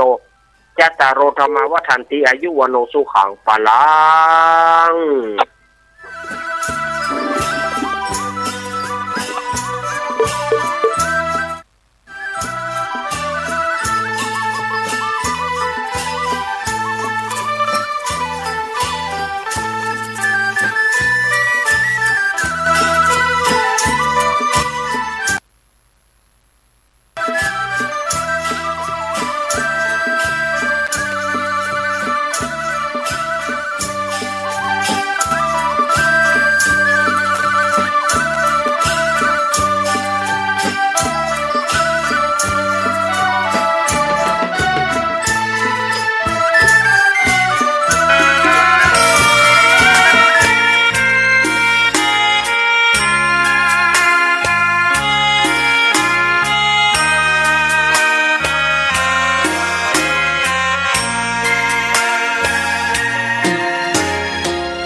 อบูชา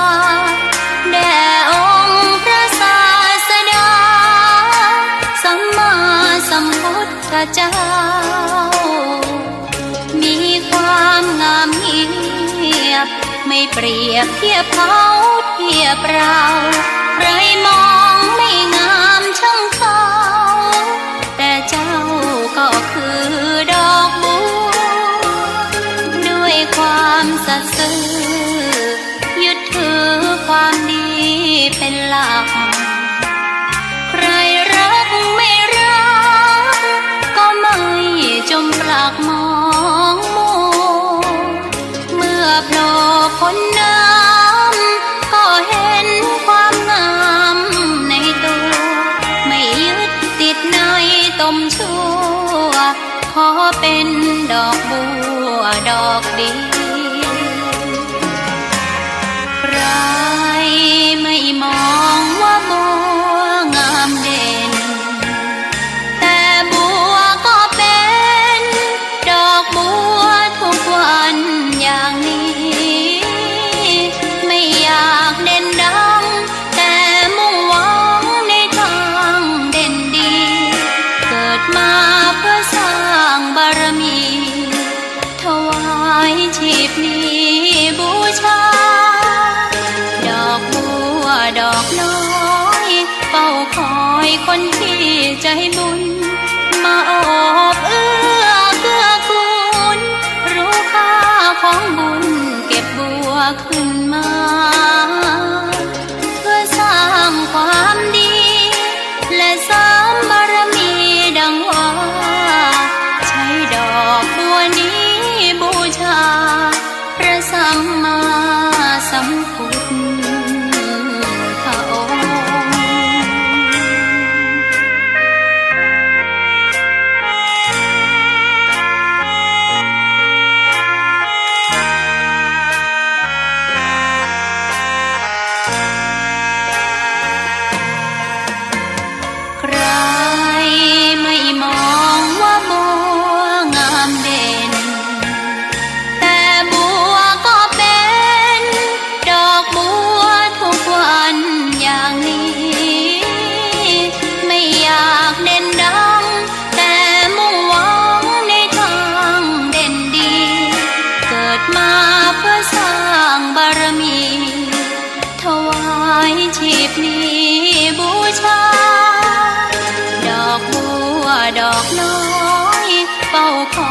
คนที่ใจบุญมาโอบเอื้อเกื้อกูลรู้ค่าของบุญเก็บบัวขึ้นมาเพื่อสร้างความดีและเสริมบารมีดังว่าใช้ดอกบัวนี้บูชาพระสัมมาสัมพุทธอ